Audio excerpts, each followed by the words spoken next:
Hey everybody, welcome to Friday Fan Cams here on the Blue Abroad YouTube channel. It's prelim final weekend. It has arrived and the Blues are not there. They're not a part of it. We're watching from the sidelines, but it is Friday the 19th of September. There's only 8 more days of the 2025 AFL season really left, and that's it. Then we'll be into off season officially. So happy Friday. Hope you're all having a great day. Got a few things on the agenda today. I'll bring it up shortly. I wanted to watch the 2023 compilation video together. I might put a poll up shortly, but it's 18 minutes long.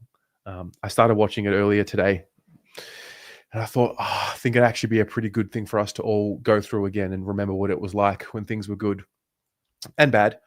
But we'll get to that shortly. We're going to get the link in the chat for those of you who want to come on and have a chat. Actually, I might put that in now. Load up some people. If you would like to join and call in, please do. There's a link right there. Anything you want to talk about, feel free. Who was first? GZ4 nailed it. Oh, and also at the end of this session, I will be spinning the wheel of names, and somebody will be getting a phone call, and somebody is going to be joining me at the 2025 John Nichols medal. So I will allow the link. You'll see it pinned in the live chat at the top. That's the entry. If you want to purchase an entry, I will be spinning live here on this show, calling one of you, and I will keep calling people until somebody agrees to come with me. So we'll go from there. Hello, Vince. Vince, mate, jump in. Chills, good afternoon to you, mate. Kylie, happy Friday. Matt, Wayne is here. Paul, 0700 and barely awake. I see you in the waiting room here. I'll get you in shortly, mate. Love the commitment. Wayne, it goes well. It goes very well. Hello, Julie. Hello, Genki Rose. Christina Bombonati. Jordan. Charlie Curnow met with Graham Wright today. Did he? Okay. I will be keeping track of any breaking news as well. We're going to go for a few hours today.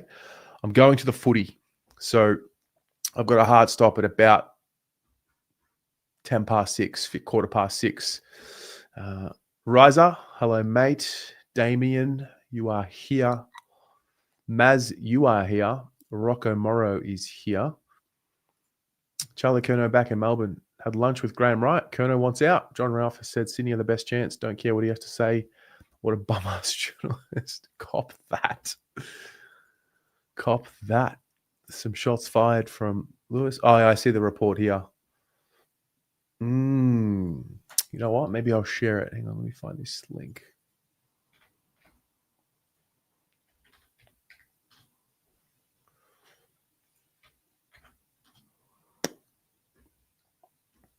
Sydney, still Charlie Curnow's best way out of Carlton, is what the article says. Sydney remains Charlie Curnow's best chance of escaping the Carlton fishbowl, with the Blue Star back in Melbourne and meeting with CEO Graham Wright on Friday to discuss his future. Curnow returned from a trip to New York with his partner and a surfing expedition and remains desperate to get out of the club. Curnow is keen for a fresh start, but Geelong is well stocked for key forwards, and Gold Coast is also unwilling to give up its academy forwards Jen Walter and Ethan Reid. The Suns are keen to re-contract pre-agent Ben King and second-year forward Walter in coming months, so it would take a massive breakdown in those negotiations for them to consider Curnow. So Sydney remains the best chance to secure him, given it has multiple first-round picks this year and next that it could use in any trade. The Swans are aware that they might need a third party to help in that trade because they are not prepared to let go of A-graders, including Errol Gordon, Chad Warner, and Isaac Heaney. The Blues have said publicly they will not trade Curnow if they could secure a replacement forward and a senior player. It might smooth the path forward. Okay, I don't know what that just said there. It has been reported Curnow has issues with coach Michael Voss and believe some of his injury concerns have been related to his care. But the Blues might also, if he has done everything possible with his professionalism to maximize his gifts, Wright said last week he wanted Curnow to stay at the club. We've been very clear from the start that Charlie's a required player, a contracted player for the next 4 years, and we want to see him finish his career here. It's been a big 12 months for Charlie. He's had 2 or 3 operations across that period of time. He's away on leave at the moment, and we're expecting him back in the next couple of weeks prior to the got like spelling errors on this, mate. What are you doing here, you lot? Prior to the best and fairest. And he'll be a Carlton player going forward. King is keen to stay at the Suns and has said he sees his future on the Gold Coast, but might not be in a rush to broker a new deal given huge rifle offers. Walter finished his second season with the club, out of the lineup, but with coach Damien Hardwick a huge fan. The Suns are not prepared to sacrifice either of their key tools in King, Reed, or Walter to bring in Curnow. So unless King or Walter suddenly decide they want out, which the Suns do not expect, then Curnow to the Suns is a non-starter. Yeah, well, nothing new there. Nothing new there at all. Hello, Tatum, Tom, Adam. Tatum, 2023 is painful because that was our chance. 5 goals up in a prelim. Should have been our year. Window was slammed shut ever since. Hello, Matula. Hello, Lana. All right, let's get started. Adrian Marchioli. Good to see you. Johnny Angel Media. Dione, you will be back in Melbourne for the BNF. All right. Let's start. Let's go to the other side of the world. Paul. Terry, how are you? Very well. Been a while, it has. Mate. How's things? How have you settled back home? Oh, I haven't. Everyone I see, I say I'd rather be in Australia. You know, I really, really, really would. So, yeah, hopefully planning a trip if flights work out and dates work out. Looking maybe to do a solo trip for a couple of weeks in the spring next year. Just waiting for the fixtures to come out, so see if I can, get a plan together and come back. So the spring, Australian spring, or our spring over here, which I guess is your autumn. So, so the season starts in March. So, if there's any choices for me to get out at the end of March or April or even May, because what I'd be looking to do is to see at least a couple of games, definitely one in Melbourne, but because I've never been there, it would be really good if I could go and see the Blues away, maybe in Perth. So we'll just see how it pans out, but definitely see a couple of games and definitely coming back to Melbourne. So, hopefully we can meet up in the time that I'm in Melbourne, mate. We need you to see Carlton up and about. Win. Well, win would be great, but yeah, you came on board in a year where you didn't quite get to see the momentum. There was no momentum at all this year. It was a weird one, but I'm sure things will turn at some point. I'm sure they will. What I'm hoping is I really want to see the VFL team at Icon Park as well. So maybe on a weekend where we have a home game in the AFL, we'll also have a home game in the VFL. So I want to pack in as much as I can in a short period of time. So yeah, that's the plan. It's just got to work out for me. Yeah. What are you making of off season so far for Carlton? Have you noticed that even though we're not playing games, we're still very much at the forefront of footy minds? It's buzzing. I absolutely love it. And, we have nothing like that over here in our professional sports in the UK. We don't have a draft period. We don't have we do have transfer periods, but it's nothing like Australia, which I guess is similar to the NFL. And I don't pretend to understand it at all. But it's fascinating. And of course, being a newbie to the sport, the names that are being bandied around as possible incomings next season, I'm buzzing with excitement because everybody else is excited. So I'm riding on the back of all that. But yeah, if ultimately we are to lose Curnow, we definitely want a like for like or better replacement. So yeah, and I've got a lot of newfound trust in the club now. I've appreciated the end of season transparency that we've seen. We've seen the big interview with Vossi, the interview with Graham Wright, and this week with Chris Davies. I think it's all really, really good signs for the club going forward.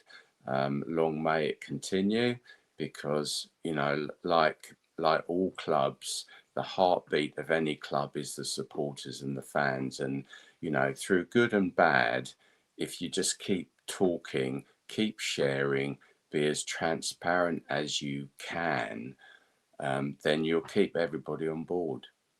Yeah. No. Well said, mate. It is the season of change that we were all forecasting. I think what's good about this period of time, apart from, I mean, look, I'd rather be playing in a prelim tonight, but I think it was so awkward for a while there because we all knew that some sort of change was coming, but then we had to wait. And in the midst of waiting for that to come, we also had losses that were happening as well. And so naturally the emotion of a loss just adds more emotion to the already emotional situation. So I'm just glad that there's clarity, like a bit more clarity as to who's going to be there next year and who's not. And there's more to come. Yeah, absolutely. There's more to come. Tell me, I'm reading about the guy Harry Dean, the father-son guy, isn't it, Harry Dean? So what position does he play? So he's a defender, and his father was a premiership player, Peter Dean. I'm probably not qualified enough to talk about Peter Dean because I barely remember him playing. But maybe if those of you who are watching right now can give us a summary of Peter Dean. From what I remember, he was a very reliable, honest, tough defender, and his young boy Harry has come through. And I think from the start of this year until now, he's had a real growth in his performance. So he's been touted as really a top pick, like a top 10 pick potentially. So we will be looking to bring him into the club. We will need to have the draft capital for him, whether that be a singular pick, whether that be a number of picks after our first pick, which can then be used and be swallowed up because the AFL draft works on a point system now. So, we might be, we're going to have pick 9-ish for deconing compensation. We may be getting another pick for Jack Silvani in the 20s-ish. The club will finagle some sort of a deal to make sure that we have what we need to get him in, is the best way I can explain it. It's all very complicated, and it's kind of a moving situation as I see it. One minute you might have pick 9, and then because of other things going on, it might drop to 10 or move up the table. It's constantly evolving. Is probably the best word to say. But Harry Dean, would he come in this season, or would he go into VFL this season? I've spoken to Pommy about him, who's been following him most, if not the entire year. He seems to think that Harry Dean could play round 1. Like, he's that good. So I'm always a bit cautious with first round draft or just draft picks in general coming into the system and playing bulk games in their first year. I'm not saying he couldn't do it, but just err on the side of caution with putting too much pressure on them at a young age. Some of them can come in and just do it. I mean, Sam Walsh came in and he impacted straight away, but he's also a pick 1. So I don't doubt that Harry Dean will be ready, but we still got to give him room to develop, Yeah, and Cody Walker, he would be the following year. That's right. 2027. Yeah. So the Blues have a situation where we've got to prepare for draft capital for this year to make sure that we can have the right picks which will garner the right points to match any potential bids for Harry Dean. And then next year, we also have to keep in mind whatever we have in our draft hand next year, because we have to have the same draft capital in the form of draft points to make sure we can match any potential bids for Cody Walker, or just use the pick that we need for when Cody Walker lands. It's complicated. And do you know what? I'm just as excited about our other newbie coming in, Jagger Smith. You know, he's kind of been under the radar because of his injury, but he's going to come in this season and is just going to be a brand new player. Yeah. How exciting is that? No. Yeah. I've just got a bit here on Peter Dean. I didn't realize he was a dual premiership player, heart and soul player, came close to winning the 1995 Norm Smith. So if his son's anything like his father, so yeah, if Harry is anything like Peter, then we are in for a royal treat. Absolutely. Yeah. The word reliable gets thrown around a lot when describing Peter Dean from supporters. So, brilliant. Yeah. Great stuff, mate. Well, look, I won't hold you up. And it's great to be back, and we'll keep in touch. And hi, everybody out there. Can't wait to get back. Can't wait to get back to Melbourne. And yeah, be in touch. Go Blues, mate. Go Blues. See you, mate. See ya. Bye. Sinan, yeah, I can have the chat here for you. And anyone else, link to call in, join in. Anyone, please feel free to call in. All right. Maybe we can watch some Peter Dean highlights. Lewis. Hey Terry, wasn't expecting that. Sorry, I was just studying. What are you studying? Personality. You're studying personality? Yeah, doing personality psychology. Oh, tell me more. What are you looking at? So just like, personality disorders, treatments for it, and how studies were conducted, and how what we know now from personality, what are the limitations for studying it. So yeah, that's what I'm learning about. Cool. What's brought you to study that? Basically because I love psychology since probably year 10, and I always found mostly personality very fascinating to me. So I just wanted to study that and see how that goes. And I'm so far really enjoying it. I'm loving everything about it. So cool, man. Yeah. What have you made of this week and this week's activities? Yeah, there's not much big happening, but there is small movements that are starting to crawl a bit. Like Sam Flanders' deal, he's gonna meet with us and see how that goes. For Charlie Curnow, I don't know what's going on. 1 minute, Damien Barrett, he said Sydney already classified. Then he goes on and says Geelong on Wednesday.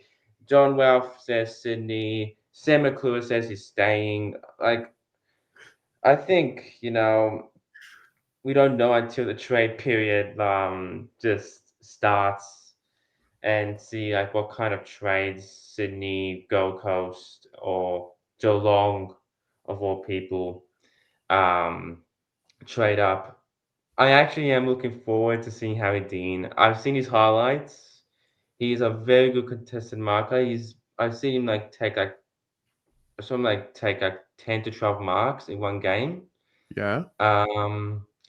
He had 8 intercept possessions, which was absolutely a great showing, and he's got really great potential. He's really a great player that I'm looking forward to seeing. Jagger Smith is going to be a player that I can't wait. I think he's going to be our breakout player next year. I'm looking forward to seeing him play. Body Camp, I want to touch on Body Camp for a sec. So when he played, before he got injured, I thought that he playing the forward line, I think that was a really good move for us. I feel like him as a forward. I remember when he kicked 5 against the Dogs, and he was playing a very good forward role. It's like he replaced Jack Martin very well. So if he can get a good, consistent season in for body camp, if he can like continue what he did like before he got injured, he'll be a very good forward for us. I think that's going to be what we're aiming for him. So yeah, I just think, what I'm looking forward to for next season is to see how the recruiting of the players, like, getting like Chessa and all those players in, see how they like, can help the team, and see how we can um, improve individually and collectively as a team. So yeah, that's what I'm looking forward to for next season. Yeah, I'm not sure how much expectation to put on Brody Kemp next year, if I'm honest. Yeah. I'm not expecting him to do that much. I'm just expecting him to be the player that, get some games in. Just get some games in, see how it goes, and see if we can like pick up some form. Because I believe that he can become a very good damaging player in the forward line. So we'll see how that goes. That's Mm, the only player I want to pick up on, because you also got Ashton Moyer, who's becoming a good developing player that can go from forward to midfield. You got Jesse Mollop, who's got to stay now. I think he's staying. mm-hmm, mm-hmm. So he probably can go in the midfield because we finally found like a role for him to play. He can play in that midfield role and go forward. And you got Frank the Tank, who's absolutely a gun. Like, let's be honest here, ever since he got concussed by May, he's been absolutely incredible. Like, honestly, I've I'm saying this right now. He's actually my favorite top 5 player right now. I ain't gonna lie. Who is I your ain't top gonna five? lie. I'm gonna go with Cripps, number one. Yeah, I love Patrick Cripps. He's my favorite. He wished me happy birthday, so I have to put him in there. he wished Number you a two, happy birthday, yeah, he wished me happy birthday like probably last year. mate. He got my family contacted Patrick Cripps, says, hey, can you wish Lewis happy birthday? And yeah, it was awesome. It was the best birthday gift I could ever gotten. Yeah, Two, I gotta go with Sam Welsh. I just love Sam Welsh. I've always loved him. Um, Three, I'm gonna go with Harry Mackay. He's been good. Four, I'm gonna go with Jacob Weaving. He's been. I know he didn't have a good year this year, but he's always been a player that we relied on to be a brick wall in defense. And five, I'm gonna go with Frankie Evans. So that's my top 5 Carlton okay, players. cool. Yeah. What- Can I What's also? Yeah. Go question. Go. what's on for the weekend? Well, I'm gonna go to my. I have to go uni tomorrow, so which is fun. I have to do biomechanics. Um, and then I have to go to my football team's grand final celebration. Hopefully they win. Hopefully they can get the job done to win the final. Because like in Dingley, we have 3 teams. We have Right, seniors, reserves, open grade, and we for open grade, which I play for, which is for development players, we won the grand final. nice. So we got the job done. Now it's up to our reserves and our seniors to win tomorrow to get it back to back to back for Cool. in 1 year.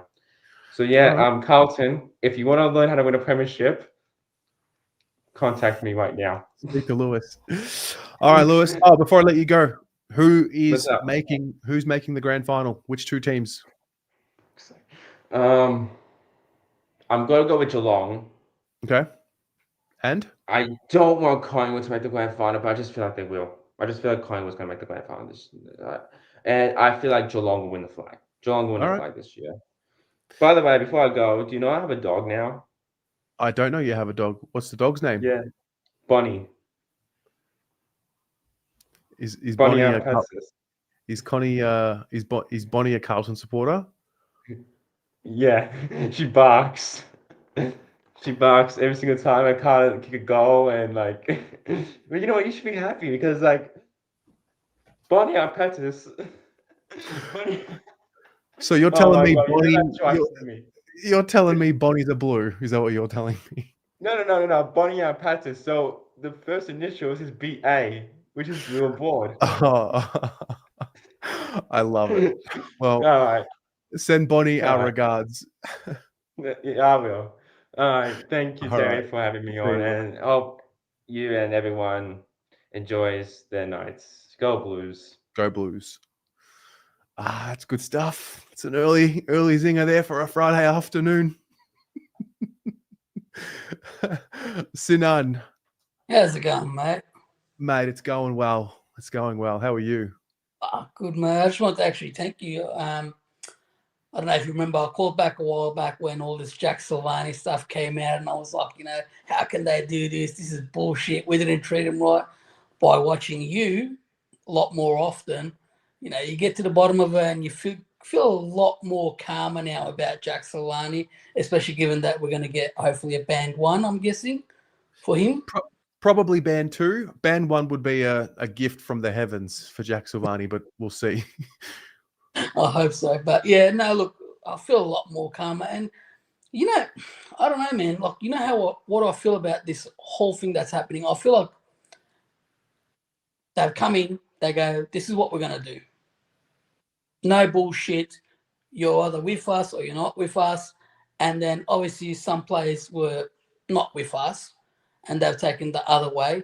But then, this will unite whoever's left over. And I mean, I feel for Charlie. Look, at the end of the day, we're sitting on the outside, yeah, and we're saying he shouldn't do this or he should do this or he should do that. I mean, at the end of the day, imagine, his situation's a little bit different, yeah. Maybe he's thinking that he can taste the ultimate goal somewhere else. Maybe it's more about the money. Who knows what his thought process is? But obviously, he's not completely with where Carlton want to go at the moment. So he's gone, you know what? Yeah, I'll stay if you guys don't struck a deal, but I'd like a trade. Which is, you know what? At the end of the day, again, listening to you guys and listening to all your people that join in here, it's not the end of the day, mate. It's never as good as it seems, and it's never as bad as it feels. Like, yeah, it feels like shit. People are leaving left, right, and centre. But at the end of the day, whoever's left over is going to be bleeding blue, which is, what we want. We want them to get as upset as us when we lose. We want that effort. Losing, winning, yeah, of course you want to win all the time, but at the end of the day, let's see the effort. Remember the Freo game? We were happy. Why were we happy? Because we played so shit all that time, and then we showed some bone, and we stuck it to them. We almost got there, but at least we showed the effort. You know what I'm like? This will unite us, and it should unite us supporters as well. And I know it's frustrating. Believe me, it's frustrating for all of us because we want to see we want to play these final games. I want to be like the Hawks. They're assholes, but it's okay. Like, let them be cocky. Let them do the theatrics of it. But it brings life to the game. This is what's tricky. Tricky, right? Because we want players to be individuals. We don't want them to be robots. But I find as soon as we start seeing a bit of personality, whether it's Carlton players or whether it's other players in the league, it's almost like, let's just take it from a Carlton perspective. Charlie rides his bike to work, right? Or Charlie rode his bike to a game. Sticks would never do that. We straight away, we want to box them in when it suits us. But when we look at Hawthorn and we look at how good they are because all of them are in an environment where they're able to express themselves and be themselves. And Geelong, they're in a good system and they're able to be themselves. And we say we want them to be individuals and we say we want them to be like Hawthorn and Geelong. But when it comes to actually showing moments of being like them, we're like, nah, you got to be this, you got to be that. I just find the way we look at players a bit hypocritical. I mean, I do it myself as well. Like, on the one hand, I want Charlie to stay. I want him to be accountable. I want him to be a leader. I'm disappointed that he's giving up.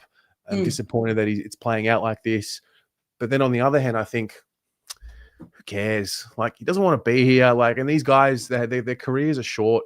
They've got to make as much money as they can to set themselves up because, I mean, I think Charlie's pretty intelligent, but I think most players are not. And so they just, they've got to make as much money as they can because it might be the best chance that they get in their lives to set themselves up. You know. Do you think in the footy system, like even when these guys retire and stuff, I mean, you've seen them in the media, you've seen them, associated with clubs and all that kind of stuff. I mean, it's not like, of course, their playing career is not that long, but as far as they're actually how involved they are with footy afterwards, it's pretty, I don't know, man. I would say it's pretty longevity when it comes to that stuff like that. If they got the personality and the effort, like, what's his name? That Jacob Wittering will be involved in the Carlton Football Club one way or another once he retires. He's just that kind of person. You know what I mean? And in saying that, look, I want more personality in our club, to be honest with you. Like, I loved Robbo. Robbo was an arsehole. Like, he'd go hard. Who do we have? Who's the hardest player that you can think of right now? In our team? Yeah, in our team. Well, interestingly, I think it's Cripps, right? But I don't think Cripps plays with that edge. Nah. That he doesn't. I don't think he tries to intimidate. I think he just is intimidating by, he doesn't try and overdo it. But he's not like a Robbo where he'll get into their face and he'll, give them a hard time even without the ball. Like, you know what I mean? We don't have that character. I mean, I don't want Stephen May at all to come to our club because I don't think he's an arsehole and he's probably the grunt that I want, but I wouldn't want him there. But in saying that, we need to get some players with personality, some with a bit of edge in them, like we got all these, I don't want to say it, for lack of better wording, we got all these goody players, like, they're good guys. And it's all well and, it's good, but you want that bit of edge, mate. Where's this edge going to come from? It's hard. It's hard. They're training it out of these kids, Yeah. 100. So how are you feeling about 2026, man? Like, is it all starting to calm down a little bit more, considering, we've had, these players, Rumours now, Charlie's still up in the air, but at least, Motlop's saying that he's 2-year contracted now, I'm guessing. How are you feeling? Are you feeling a little bit better now? Has it calmed down a little bit?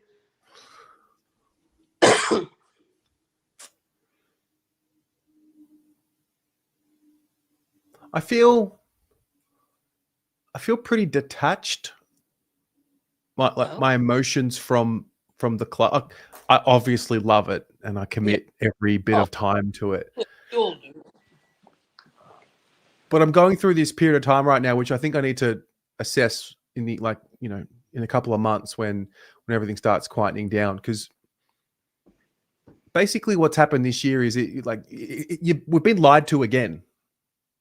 Right? Like, we've been lied to again. The people at the top, Sayers, Cook, these guys, like, it was like they earned our trust, in my view, for a hot minute. But ultimately, the culture was cooked. And all this bullshit about, we're building a high performance environment, it was like another lie. And it's just really difficult because I know that a guy like, Graham Wright, he's well respected. And I think he is the right type of person to lead the club.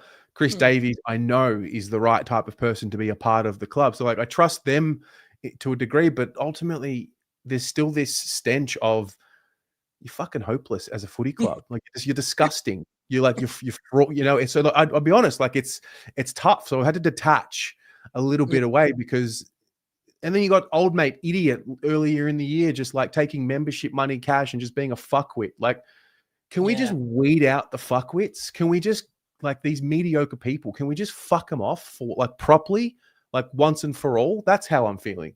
You know what? Now you got me going, mate. Fuck. You're 100% right in every bloody thing you said, mate. We're all sick and tired of it.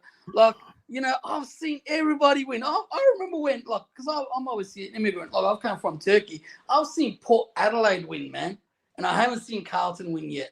Like, it's so bad. Like, I was so hopeful. I don't know if you remember when Chris Judd came across, And it was like, this is it. Like, we got this. Can you smell what the Blues are cooking? And it was just like, we're going to have this. And I was laughing at all these other supporters. And it's just like over and over and over again. I mean, man, it's hard to be not envious of clubs like Hawthorn, Geelong, and like, you know, you got your, even Collingwood, mate. It's a shame that we have to say this, but even Collingwood, like, come on. How can we not be better? Anyways, let's not get all too fired up. I'll let you go. But who's winning tonight? I think Geelong will win tonight, but the Lions will win tomorrow. I hope so. I want Hawks to win, actually. You know, I want Hawks to go all the way. Look, Fair. I really want them to win it and just show these clubs, you know what? Let the kids be kids. Like, you got to think, Terry, these guys are getting recruited at a very young age, you know, and you're putting all these, you know, you can't do this, you can't do that, you can't do this, you have to behave a certain way, you're a model to younger kids and this and that. But they're kids themselves, mate. Yeah, true. You know what I mean? Let them enjoy themselves a little bit. But we'll see how we go, man. We'll enjoy the footy as much as we can without Carlton there. But we'll see how Charlie goes. If he doesn't, you know, I think the club's pretty stern with, if they don't get a good pick or good deal with him, they're not going to do anything about it. So if we don't get what we want, then he'll stay. He'll play a couple of years. Same with, I think it was Bryce Gibbs with Adelaide when they wanted him and we said no, and then they came back for a better offer the next year. It could be something similar to that. We'll see what happens. But all in all, we're Carlton supporters. We're I don't know. We're in shambles, but we're still hopeful. Amen. Mate, you enjoy your weekend. You too, mate. Enjoy yourself. See ya. See ya, mate. Zane. I can't Yeah, hear just you. on. I was just on mute. My bad. I was about to play the sound. Oh, standard. I mean, I do it for a living, and I still put myself on mute. It's shocking. But yeah, no, thanks for having me on, mate. Really appreciate it. No worries. Really appreciate what you do every week too, giving your time to everyone. Super helpful for people who don't get all the media, and you condense it for us in a easy format. So I really appreciate that. I'm glad you enjoy it. Thank you. Some of the stuff I want to talk about is, I guess, some of the players that we've been linked to is actually quite exciting, like the Buku Kamas and Jath and stuff like that. I think they are exactly what we need. Young players with a bit of pace, straight off the half-back line is exactly what we're looking for. I think that is the key. I know we've got that mid-forward connection that's probably breaking down, but I don't think modern football starts at half-back, doesn't it? Right? Yeah. So I think with these types of players, you look at Jath, who's out of the best 22 at the moment, but up until last year before his injuries, he was a solid player, right? And if we had linked to someone like that, we should be pretty happy. So I'm excited for the off-season. Disappointed with this year, ultimately. But yeah, that's pretty much how I'm feeling at the moment, is optimistic. Constantly disappointed, 36 years old, and yeah, just like my whole family's Geelong. Grew up as I changed when I was about 6 years old from a Geelong supporter to a Carlton supporter. And that was because I was purely going to more Carlton games with a friend. And so I'm sorry to everyone. I reckon I'm the bad egg. So it happened in 95. And then since then, it's been the drought. So if anyone wants to blame anyone. Look at that, a little bit of accountability. It's not even your fault, but you're taking accountability. We need more of you around, mate. Yeah, that's it. So I guess the other aspect is the Charlie Curnow thing. I know we're beating it to death, right? But from a strategy business point of view, if we give in and we let him go, you know, he's turning 29, right? Going into his 30th year, I believe, next year, right? If we let him go now, we give him another year, we've got less currency going into the 2026-2027 season. So if we offload him now, we're going to get more, I think, right? And I think we've got more power, more play than if we keep him. He has another bad year, cops an injury, that currency goes down again. And ultimately, this player is unreliable, as it seems. He's had a tough year with injury and stuff like that. But if we're talking about availability being the best ability, we need more of them. Simple as that. Yeah, it's interesting, right? Because I think what's been forgotten in this situation is it's a miracle that he's playing football again. Yeah, Let alone that he won 2 Colemans, nearly 3. So it's actually a miracle that we've been able to see this much of Charlie Curnow, given where we were. I mean, even on this channel, when he was out Yeah. for the 2 seasons, I remember doing shows and I remember bringing up his name, and a lot of the chat would say, "Don't even mention Charlie Curnow. He's a non-factor. We'll never see him play, or he'll never be Yep. the same." So it's a real 180.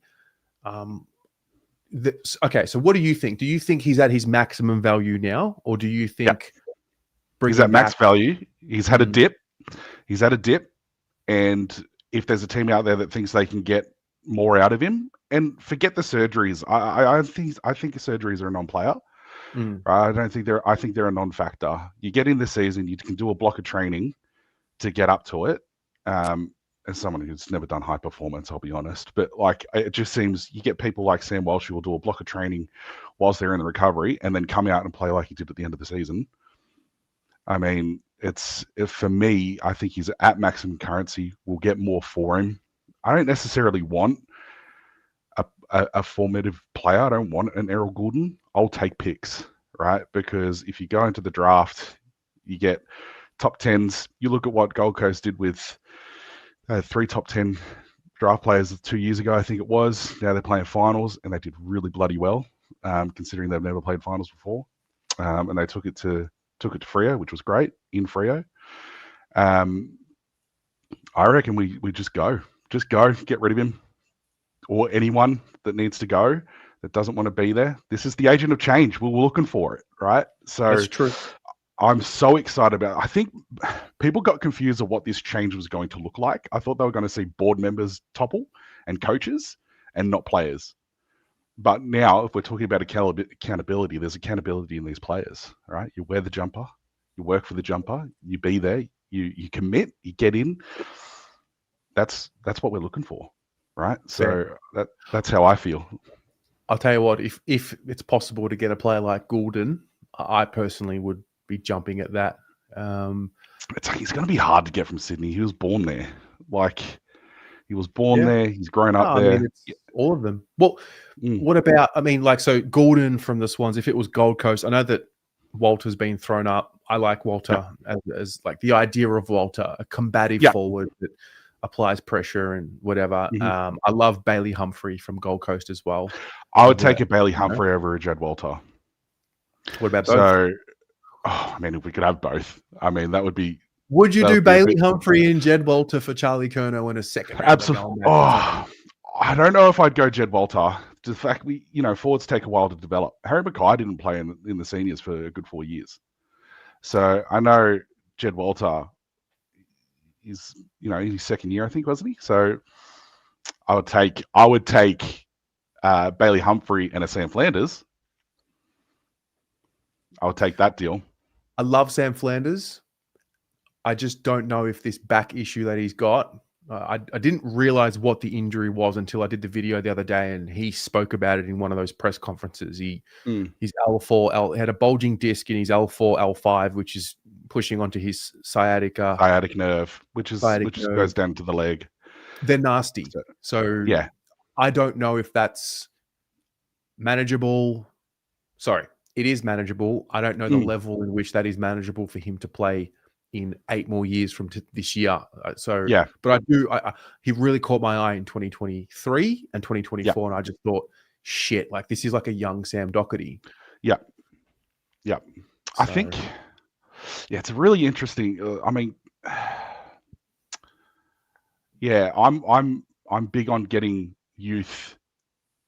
If like non-established players, if we can build them into what we need them to be, right? Yeah. I think your topic when you're talking about Sam Flanders, are we getting the Sam Flanders of 2025 coming off the halfback, not doing any midfield minutes, or are we getting 2024 Sam Flanders? And I think if we get someone in out of this draft or the next draft, we can turn them into that, right? I think, we gotta use what we've got, I think, a lot of the times as well. So if we can bring them in, we can get the culture together, because the only way that you're going to affect a culture is if you grow the culture from inside. Yeah. I think you're not going to get people in to be able to grow a culture. Simple as that. So I think if you get a really good leadership team, could actually, just on that, could that be a Charlie Curnow, I want to get out, didn't want to be, doesn't like the whole leadership commitment? Do you think that could be a play as to I'd why love he to wants know. this too much? I would love to know how the decision came for him being a part of the leadership group last year. I'd love to know, was that initiated by Charlie? Was that initiated by the club? One thing I know I've seen with my own eyes, I think a lot of us have, and I do sympathize with Charlie on this. He can't walk 4 or 5 meters without someone jumping in front of him and wanting something. Photo, come here, do this, do that. Like he is, it's exhausting, So, and he's getting paid 1 point something million a year, enough to say, we'll just shut up and cop it. Like maybe not. Like those of us for 9 years of your life, for only around about 30% of your life, getting that amount of money.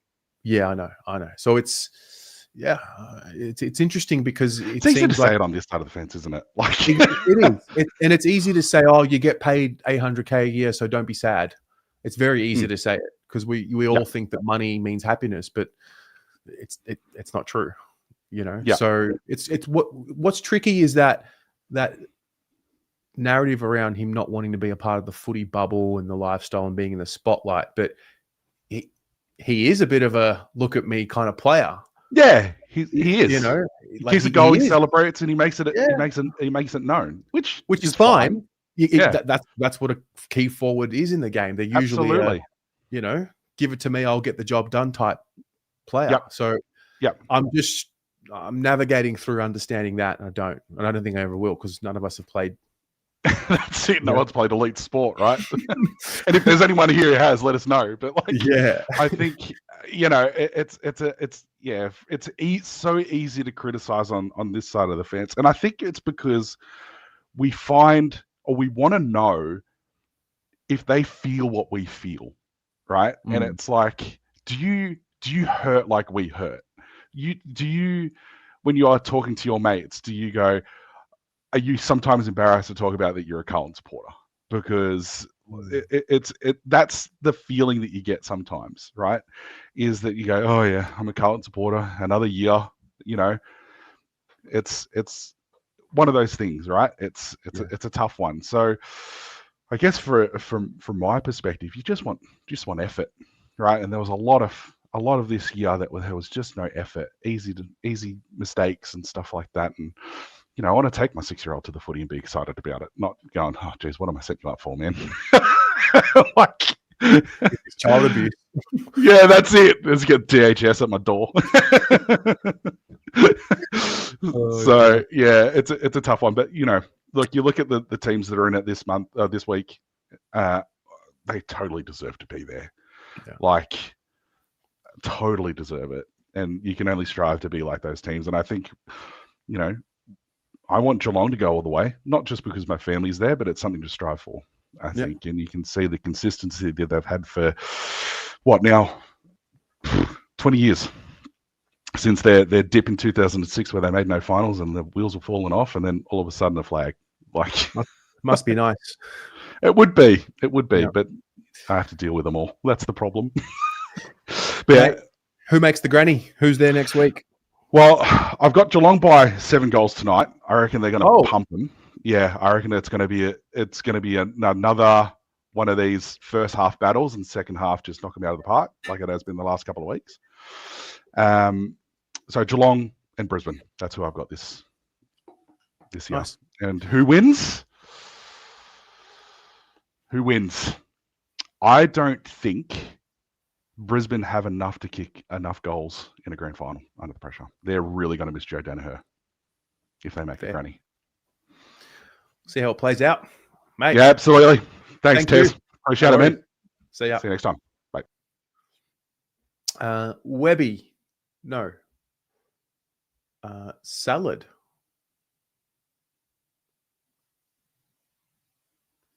How are you?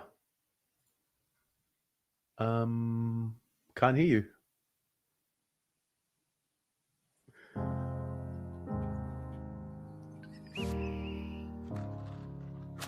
Hello. I can't hear.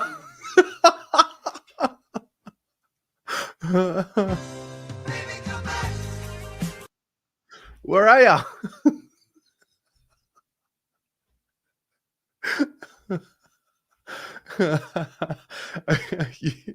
All right, I'll bring you out. You can sort yourself out. Oh, mate, don't get got. So good. Jen. Hello, wonderful Terry. How are you, wonderful Jen? I'm great, thank you, my love. What is happening on your neck of the woods? Oh, well, 30-degree hot day, with more of it to come, so that's all good. You're talking dogs with Lewis. There's my puppy dog. What's your dog's name? Coda, come here. Come. Little shit. Coda. Coda. Oh, like, I know, Cripper's daughter's name. well, I know. But he's my Coda's 7, so we got him first. He's an American Akita. okay. I've never heard of an American Akita before. No, 99% of the population haven't. You have, there's 2 types of Akita. There's the Japanese, or the Akita Inu, and as people might know the movie Hachi, which was about a dog. I haven't watched it because it would make me cry. But yeah, the Akita Inu is the national dog of Japan. Been the emperor's dog for hundreds of years. After the war, American soldiers took them across to North America and crossed them with wolves. And my boy is the result of that. So, yeah, anyway, there's your letter. There's you for today. Love that. What's on your mind? What's on your Carlton mind? It's just I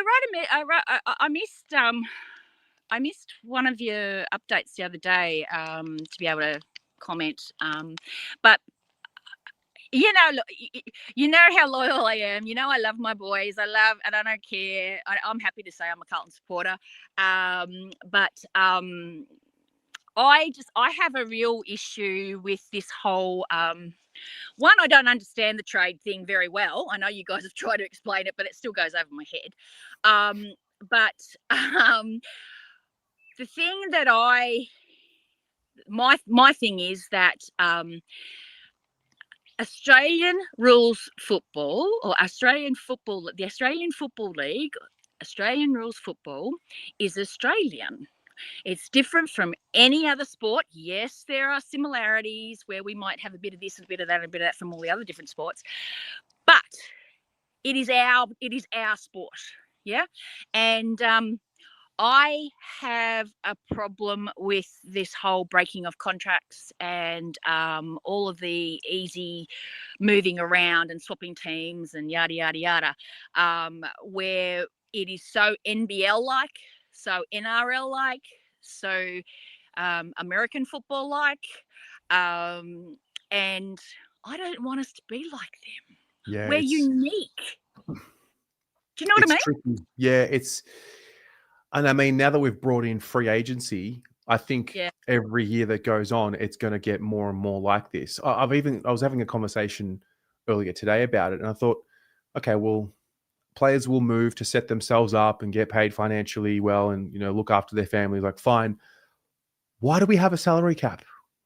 Yeah. Like, we want to have this salary cap for fairness and equity, but we have a father-son rule, which, like, objectively is unfair. And I know it's unique to the game, and I love it because it's pretty cool to have your sons play where your dad's like, it is cool. Yeah. But the players put their bodies on the line in one of the most brutal sports in the game, and they want to get paid well for it, and fair enough. Why do we have a salary cap? It's like, we're trying to be fair for everyone. Why can't, but then there's also this other conflict of, we want these players to be role models while we are sponsored by gambling companies, like infecting the, it's all just a bit of a it's all a contradiction, It is. And it's all about money. Yeah. And like you've said many times, and what is my humongous belief, because I come from a wealthy family, but it ain't all what it's cracked up to be, baby. No, it's not. No, and it does not bring you. It does not guarantee you genuine connection. It does not guarantee you genuine love. It does not guarantee you security in your own self, if you know what I mean, like within yourself. It's a very exterior thing. And oh, look, I know everybody will argue and say, oh, well, yeah, but I'd like, and don't get me wrong, love to have the opportunity where I had that much money that I didn't know what to do with it. But at the same time, I wouldn't want to be on my own with it. I want to be sharing it and be able to, you know, give to people. But yeah, I mean, I know this whole thing of they're young men and they're going to set themselves. I'm big advocate. Yeah, they're young men. I get it. But I just don't. I really have a problem with, you know, the amount of money that's being thrown around. And I mean, I can't believe I'm even going to say this, but I heard Eddie Maguire the other day say about how all of this, and that the more it continues, the more the AFL will lose fans, because the focus isn't on the footy, you know, and it does make for a two-tiered competition. Yeah. Because you've got the teams that can buy everybody, and then you've got the teams that can't. So how's that fair? How's that a fair competition? Just like with the salary crap. The salary cap crap. Yeah. But you know what I mean? Yeah. Well, see, I don't believe in this idea that, well, life isn't fair. It's not. I don't subscribe to the idea that life is fair. And I don't subscribe to the idea that everyone should be given especially in the sporting competition. Like, there's always going to be the teams that have either have more salary to spend if it's a competition with no salary cap, or it's the clubs that have the better resources, the better club systems in place. Lifestyle is a big one for players these days, so the teams that can accommodate for that more than others. There's always going to be those that can pay more to their players, which doesn't necessarily always mean money. It could be they can pay them in other ways. Geelong's got this lifestyle model, I think, or the farm model, whatever you want to call it. Which I think. But then you've got this corruption, because you've got relationships behind the scenes with heads of this and heads of that with AFL House, and you've got former club presidents who are part of the commission. It's none of it's fair. None of it. Yeah. It's all this, you know. And that's what I always fight for when I get on here is the human element. And I think that it just gets so lost. And I know that that's the way the world's going, and I still find it sad, but it's and I know, you know, you say, well, it's the way the game's going, it's the future of this, it's the future. I don't see it as progress. I see it as destruction, personally. And yeah, I mean, yeah, I don't know. It's a sport, and it's not like what it used to be, and it's.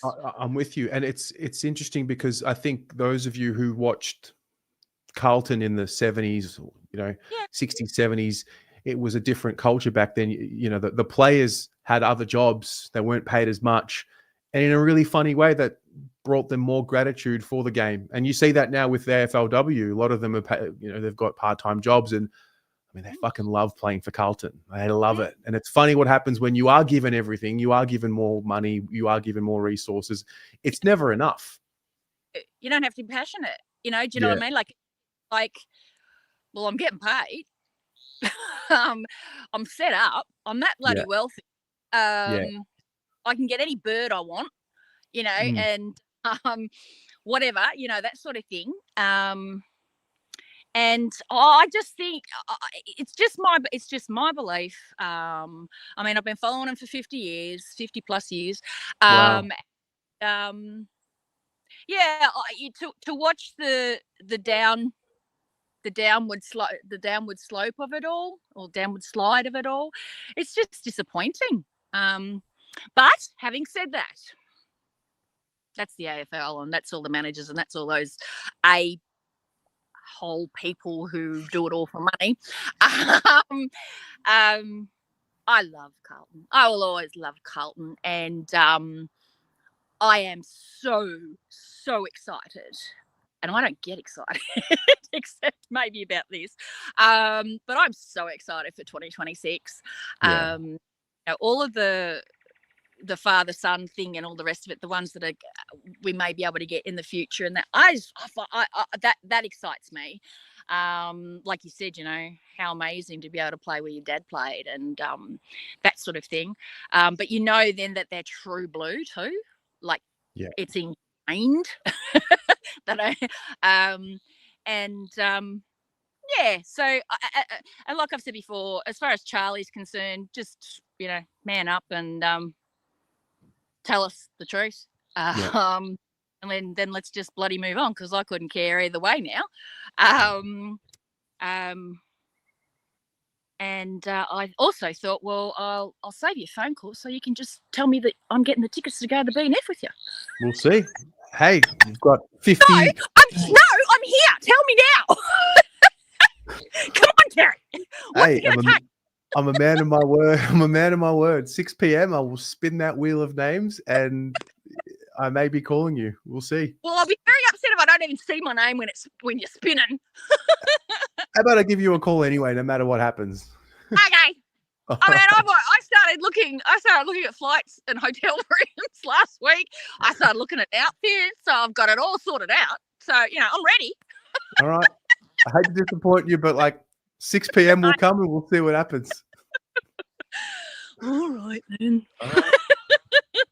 All right, love your work. Love you. Have a magical weekend, and I'll keep on in the chat. Good on ya. Thanks, Jen. Thank you, darling. Bye. I don't think I hang up from Jen without smiling ever. She's bloody brilliant. Salad, are you back? Can you hear me now? Don't say it. No, I've got it. No, you're bullshit, mate. I'm not going to fall for it. I see the little green lights going, mate. What's happening? How you going? I'm good. You almost had me going too. Fuck. That was very good. That was very good stuff right there. Oh. How you going anyway? Yeah, good. Going to the footy tonight. It should be fun. Yeah, I love it. Like AFLW? No, the prelim, the Hawthorn Geelong. Oh, you're going to the footy. Yeah. So I thought it was a game on, mate. I don't know. Yeah, no, going to the game tonight. Going tomorrow as well. So just getting amongst it. And there's 3 more games of footy left before that's it. Before Geelong win. You think it's just a foregone conclusion? This is it? It's Geelong's? I don't know, mate. To tell you the truth, I don't know. I couldn't pick a side. I think any one of the 4 can win it on the day, right? Because let's face it, it's always on the day. But I just don't want Collingwood to win. No. There'll be a certain amount of upchuck in my mouth if they did. I usually I enjoy going to the footy when Carlton's not playing, because I like watching. It's a different experience. I'm not edgy when Carlton plays. Obviously, we're all on edge. But I also don't barrack. But I think tomorrow I'll be fucking roaring for the Lions tomorrow night. Oh yeah. Yeah. Just anyone but Collingwood. I just couldn't do a year with having a mate of mine teapot ring up and shove it down my throat again. I just can't do it.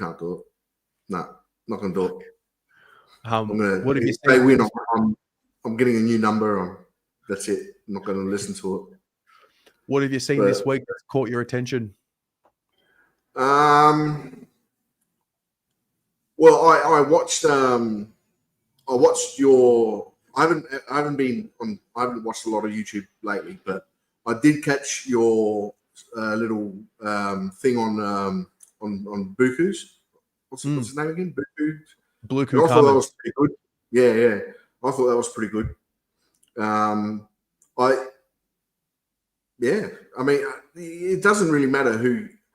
I just want someone who wants to fucking be there, man. You know what I mean? I just want someone who wants to earn their spot in the team. That's all I want. Yeah. Well, I think from my point of view, I'd love to see we've lost 6 or 7 already, right? I'd love to see at least 5 players come back, as in come into Carlton in this off season. Say 6 players who are ready to play and are good enough to be reliable. Because I think we saw this year that the stars we call them stars, but they were down. Apart from maybe, Cripps wasn't as good as last year, but he's never bad. So the stars were down, and the rest of them, like the depth that we've all been talking about, like it just wasn't there either. So I think I'd want to see at least 5 players that come into the club this year and have real impact next year. Where do you think Carlton stand? As like where we are, considering our point last year, right? We all went in. We all went in for Jagger, right? But where do you think we stand this year, like as far as like say picks and points and then all that's concerned? Because I'm really looking forward to like seeing Pommy, like because last year he did. I thought the shows that he did last year with his breakdown of like the points and all that was like, because I never understood it, right? But he really explained it well. So how do you think we stand this year as compared to last year as far as our ability to trade and that? Yeah, we can always make moves. What's happening this year for the first time is you're going to be able to trade first round picks in so future first round picks. Traditionally, you've been able to trade 1 year in advance. This year will be the first time that you're allowed to trade 2 years in advance, which adds another layer of complexity to it. So you kind of got to bank on both sides. Where do you think these teams will finish in 2 years when you trade those future picks? So that's going to be a really interesting one. Because it's interesting because because we're obviously, I don't know, isn't there changes going for the father-son rule as well? It's all proposed, but nothing's concrete yet. It's all just, chats, conversations. Nothing's yet. Yeah. So we've got a really good chance of still getting Peter Dean, right? Not Peter Dean, but his son, Harry. We're getting Harry Dean one way or another, whatever it looks like. Just like last year with the Twins, whatever it looked like, we're going to get him. We're going to get Harry Dean. He's coming in, and that's happening. Because I think he'll sew up the back line. He'll sew up that back line really well. I think. Hope so. If they play him there, I think it will be. I like the fact that Nick Hayes is there still. So I think, I think there's I am excited about next year, but I just feel like with so many, if there's a whole lot of new faces going in, then it's going to be obviously like getting that connection again and trying to play together as a team because an individual will only carry you so far, as we know. Look at what Chris has done over the last, say, 5 years, right? You know what I mean? Cooper and a few others, but if we don't start playing as a team, then we won't have much hope. So I'm excited for it. So look, Charlie is the other unknown, as in unknown what is actually going to happen, unknown if he's really going to leave or not, but more so unknown what a deal will be. Everything's all just everyone's got their cards close to their chest, and what we're hearing today about potential deals is not going to be what happens in the very end if it does go through. Yeah, well, I really think for him it's a psychological thing. Like, right now he's had a shit year, so now he's like, he's kicking the dirt and going, if he plays next year and he bags and he's like up on the leaderboard of the goal kickers again, I think he'll probably stay. I think it's all just. I think he's a little bit. I don't know, maybe shallow that way. I don't know. Can I say that? I just did. You can say what you want, but none of us really know. No, well, that's right. We just don't. No, it'll be good. It'll be good. It'll be interesting to see. I think last year was the first year that I really got into the draft and I really enjoyed it. So I'm really looking forward to this year's. So, seeing how it sort of turns out for next year, and then hopefully, we get a good preseason in, like a good one, like a hard one, not walking over the coals crow style or anything like that, but just Yep. you know, something that helps develop the players, like, you know, stamina and like, you know, and all that sort of stuff, and then it all starts again with like round one, Richmond again, right? At this point, yeah, they haven't confirmed it, but you would think so. Would think so, yeah. Mm. So I mean, you know, and then it's revenge for last year. Well, hope so. Well, Can't be doing a well, repeat. That was a fucking disaster. You know, I actually still, when I think about that night, I still can't really believe it happened. I remember when Richmond hit the lead, I'm still thinking, we're still winning. we'll come back. Like Haynes and McGovern falling over each other is just brought back memories of 2018. It was The just, Three Stooges. yeah, man, just so bad. It was fucking laughable, wasn't it? Especially when they pushed them over, and it's like, oh, come on, Just, man. You know, yeah. the Anyway. teenagers out there. Yeah. But yeah, we'll see how we go. We I feel jealous that I'm not in Melbourne. I don't want to move to Melbourne, but I feel jealous because I would be at the games every week. I really would. But I'm stuck in like little old Adelaide, so. Well, mate, we'll come to you. Gather round. Yeah. Yeah. Do it. I've actually never been to Gather Round. I've been to Adelaide. I went to Adelaide Oval when we played Port. Might have been 2013 or 14. Got done by 90 plus points. Never went back. Yeah. Never. Why? I mean, we're so accommodating at Adelaide Oval. Yeah. Get absolutely fucked. Not doing that again. Yeah, not doing that again. Fuck, stop Adelaide Oval. Nah. Yeah, no, Adelaide Oval's actually pretty good. Yeah. It's pretty good. I like it. It's good for me.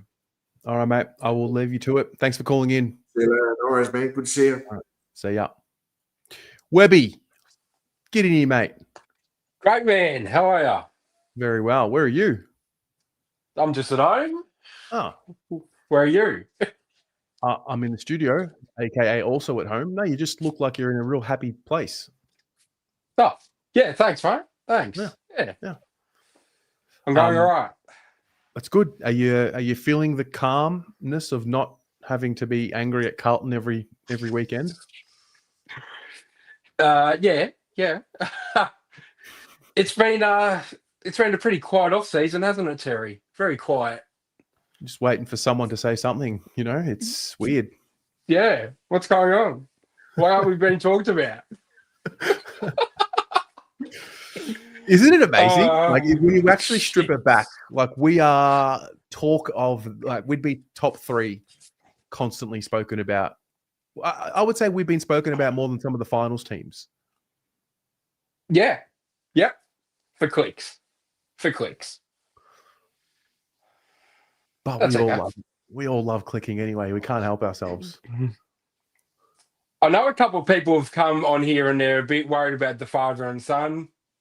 Just calm the farm. We're getting Harry Dean. We're going to get Cody Walker. Nothing's changing in 12 months. So just calm the farm. We're getting the kids. We're going to be all right. And I reckon the faithful will be pretty happy at the end of trade period. A few moments later. I feel like that's a perfect precursor. We can look back in 2 years' time when we're all so confident that we're going to get these boys, and then and we don't. Whip it up. I don't care. I'll blow the whole joint up, mate. Yeah. I was whipped up, bloody 3 months ago when I came on here. So whatever, mate.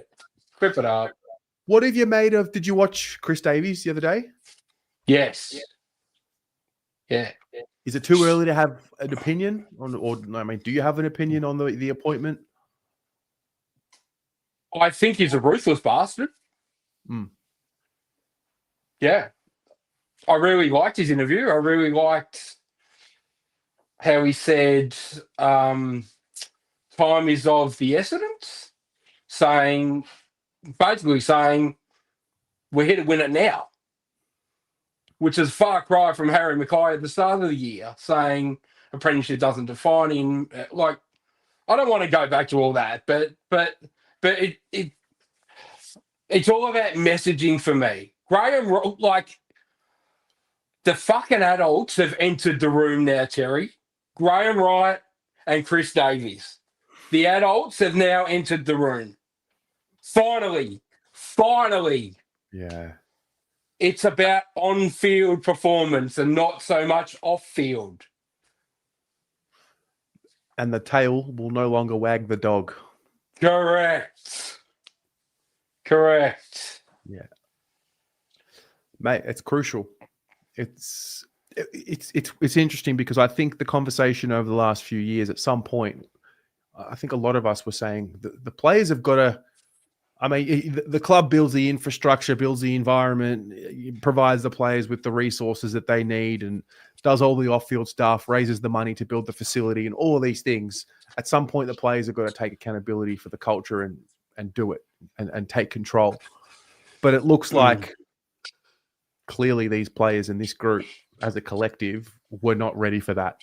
They were not ready to, take control of what was happening, and so much so that senior guys are wanting out. I mean, so maybe we do need to go back to the drawing board and build the foundations again. Yeah, there's been two players who have walked out of the club. One guy's getting 1.8 million a year, and Savani, if you believe the reports, is going to be earning $900 to $1 million a year. So, see you later on your bike.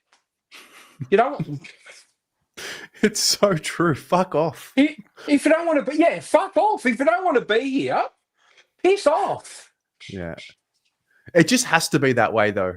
It just has to be. Yeah. We are not paying 1.8 million for TDK. We're just not. For anyone. It's ridiculous. Where do you see the club at the moment? Is it ready to win a flag? Is it between your 5th to 10th? Are we starting again? I don't think we are, but where do you see the club? Unfortunately, we still have to weed out some shit. On the field and off the field. That's where I see the club. Okay. Like, unfortunately, the culture is just, it's shit. It's rotten. Yeah. Yeah. And so now I think we're bringing in strategic football operators, not strategic business operators, but strategic football operators who will make key football decisions. And in that regard, I'm excited because I think that's what's been needed. We needed that a while back, these football operators, right? So I think that's part of the solution. I hope as Brian Cook exits the club, his big thing, he's a values-driven leader. And he's proven that over his entire career. I remember, I don't know if you recall the chat I had with Rob Priestley. Do you remember when he said to me, Brian's got to look after some off-field things before he packs up? Yes. I wonder if that's linked to the report we saw last week of old mate with the fucking membership funds and lap dances, and all the. I wonder. What's that story? What's that story, mate? I must have missed that. There was an issue. A general manager was let go earlier in the year. A management issue. Right. Okay. I've gone through it like 4 times, and I'm not going to repeat it. But because I've said it that many times. But I'm saying the point I'm trying to make is I'm wondering and hoping that as Brian Cook packed up and finished up, he got rid of these integrity issues, we'll call them, upstairs, because clearly that's been something on the inside in the environment that's been holding us back. Yeah. Interesting. Just before I go, I'll give my 2 cents on the Charlie Curnow. Yeah, please. So, not once has Charlie said he wants out. So, he hasn't said that, right? True. Player managers are scum, right? All they care about is themselves, right? And Charlie isn't going unless we get what we want. It's either Jed Walter, who they said no to. If it's Geelong, it is Max Holmes. If it's Sydney, it's Errol Goulden. Or it's Isaac Heaney or Nick Blakey or Warner. Not fucking Florence and fucking McLean or Braden fucking Fiorini. Get Fucking out bug. of here. Yeah. Fuck, we're not getting buggerlugs over here to come down. This is the 2-time Coleman medalist who was on his way to a third before getting injured. Yeah. His fucking 2025 was shit. We all agree. But fucking hell, these clubs think they're going to get Charlie for a packet of chips. It's just not happening. No, it's not. I reckon it'll be a 3-way trade. If it goes through, it'll be a three club trade, and I hope and I believe that Zach Butters is involved in there somewhere. Really? Yes. The club is very confident. I've been told. Very confident. Oh. From people inside the club. You're talking to people inside the club saying that. No. I'm not. But Webby with the scoop. Interesting stuff there, mate. Conversations I've had with mates who know people who know, it's all probably bullshit. But no, listen, mate, there's mail flying around everywhere. So I never go with things unless I'm pretty confident. Yeah. And the people I'm getting this information on are very confident. It could fall over.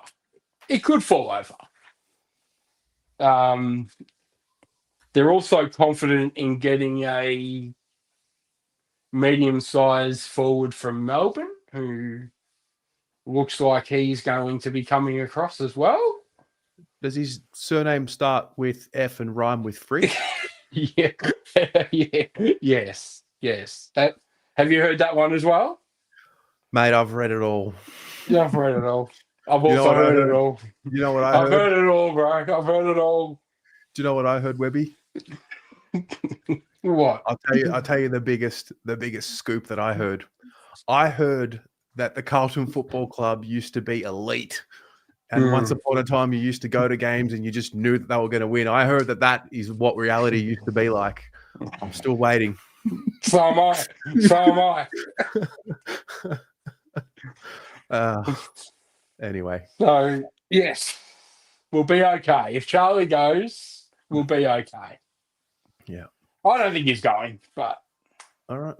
Who's your tip to make the granny? I said after the first week of finals, it'll be Geelong and Collingwood.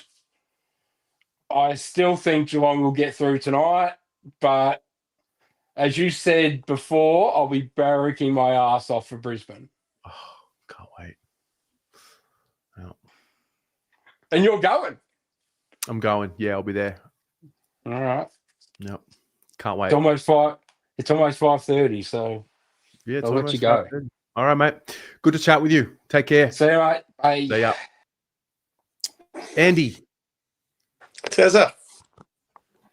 You in the office, mate? Let's get my I'm mate off. in. Let's get my mate in. We're Oh, gonna have a chat to him. do you want to have a bobblehead off? Yeah. Who have you got? Oh, that's Oh, is me. that you? Yeah. At least we know you'll never get rid of the scarf, Terry. But hey, there's always a possibility, isn't there? Can you imagine? I just trade it and I just go, fuck it. Hey guys, welcome to Collingwood abroad. Yeah, you'd be an enemy of many that you've created in here. But hey, you can never say never. But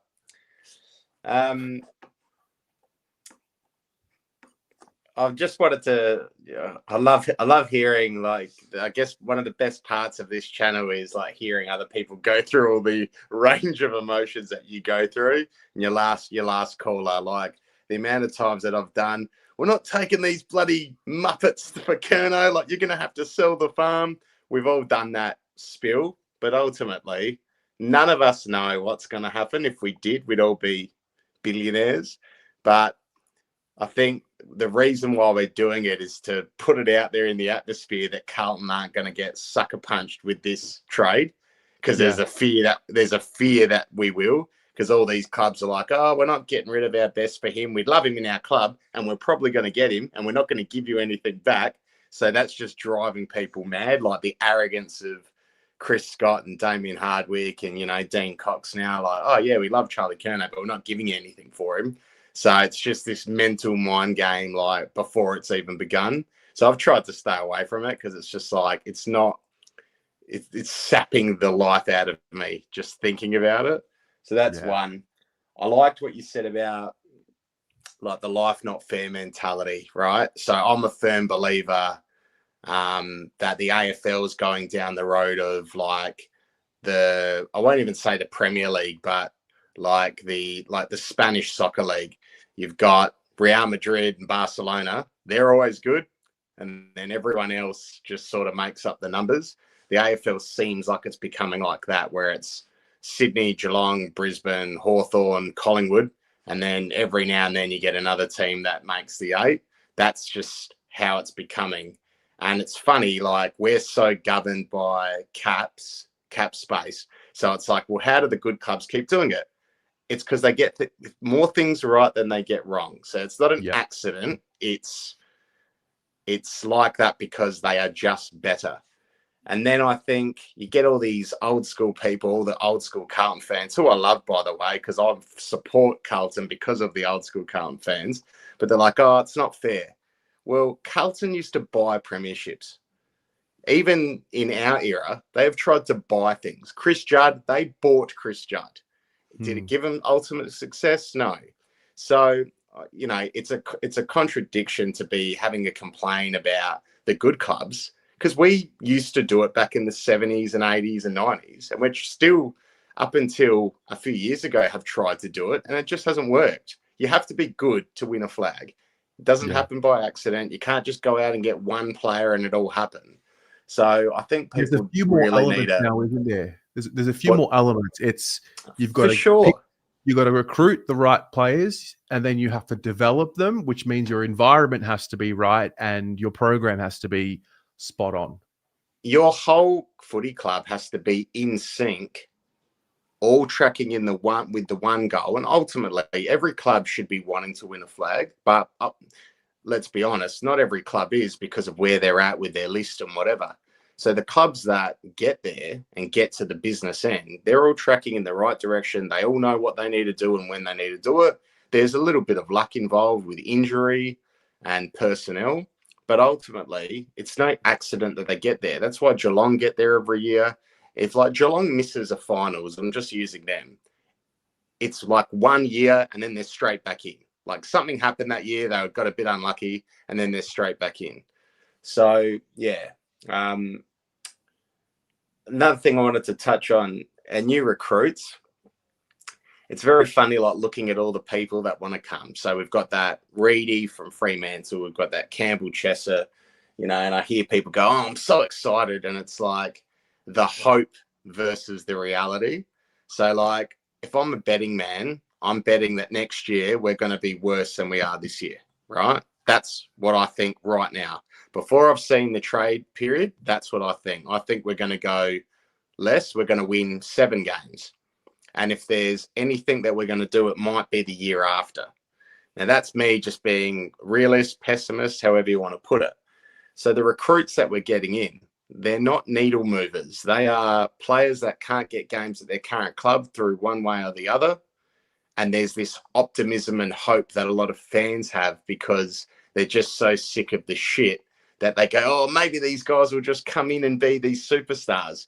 They're not going to, because if they were, they would have showed some promise. Like a lot of them are 23, 24, 25. If you're not doing anything at that age and it's luck-based, well, yeah, you're sort of gonna strike gold if they come over and just become something, you know. So I think definitely next year the fans have got to expect that we might finish around the same. You know, Paddy Cripps another year older, Jacob Wiedering another year older. You know, Curnow if he goes. No, Harry well, Mackay, Wiedering. I think Harry Mackay's Harry Mackay. Like I don't think you can put Wiedering in that category of he's another year older. He's still very good. Oh, yeah, for sure. Like, fair enough, for sure. But yeah, you know what I'm getting at. Like we're banking on our good players having a good year this year. Fair to say, majority of them had poor years. So if they have a year next year that was back to 24, 25, and then we get some new recruits, we might be more competitive. But I think everyone forgets there's 4 or 5 teams. They're not going to get worse than next year. They're going to get better, you know? So then it makes you got 2 or 3 extra spots and people fluctuate. So, yeah. Well, on the other end, you never know what happens if you have a list at the start of 2026, which is healthy and bought in. Yep. Like there isn't anyone who's half in, half out. There isn't anyone who's weighing up a decision, free agency. I mean, if Sam Walsh isn't signed by round 1, we might be doing this whole thing again with Tom. But there is the other end. Do you think we could be better than what we were this year if we do have that full buy-in and there's no distractions and there's no people who are not sure if they're here or they're not? I think the list will start with health and fitness. When was the last time we've had a preseason where we haven't had 2 people go out with season-ending injuries? I can't remember, right? Yeah, it's been forever. Yeah. Let's just say that doesn't happen next year, knock on wood. That's your starter. But I think it also, even before we even get to that, when they come in first day of preseason, who are they going to be talking to? Is it going to be Graham Wright, Chris Davies, Michael Voss? They're going to have a whole new set of assistant coaches there. They need to have a really clear message. And the players won't know until that day if they've bought in or not. And then let's just say 5 or 6 of them go, I don't know about this new message. I'm here for it. I'm contracted for another 2 or 3 years. You're like, you know what I'm trying to say? Like, you need to get them on board and get them on board quickly. And is there an open dialogue at the club? Like, has anyone got any issues? And is anyone brave enough to raise those issues right now? Like, does Charlie Curnow seem like a person that he'd speak up in a meeting and be really clear and concise going, hey, Vossi, this whole way that you want our half forwards to play and how our midfielders to play, that is not complementing our playing group. Therefore, we can't hit a target and we can't kick goals. Does that strike you as what Curnow would do? Everything that they've said about him in meetings is he talks up a lot, but it's just all over the shop. They've almost made him like he's a bit of a joke. So, you know, when you make strong leaders, right? What's that? Like the boy who cried. It's like the boy who cried wolf. It's like almost. Yeah, it's like when it's time for him to be serious, everyone's like, "Oh, actually, nah, you're just a larrikin. You know, you ride your bike." Yeah. And I think, you know, if I'm putting myself in Curnow's shoes at the moment, there's so much media speculation on why he wants to leave. But I'm hearing lately it's about injury and injury management. Now, he had issues last year with his ankle. What did they do? Play every game, mate. Now, is that him? Is that the club? Is that him? Is that the club? So that's Great a question. mistake. But should a good club allow that to happen? Then he gets to preseason and it's like, shit, we need to do some surgeries, mate. So he misses preseason. Then when did he come back? Was he ready for round 1 or was that round? No, he was not ready for round 1. He came in against Hawthorn. Is that right? Yeah. I think that's what happened. I think he missed round 1 and he came in against Hawthorn, but clearly underdone because remember, Harry missed. He was a laid out. I reckon Harry played round 1 and I reckon Harry missed round 2. And Charlie looked bad. He was bad. Like it was like putting someone out there that had just been in a car accident and we're like chucking him out. So you talk about, he hasn't been happy with how they've dealt with his injuries. Well, is there an ownership? Bless you.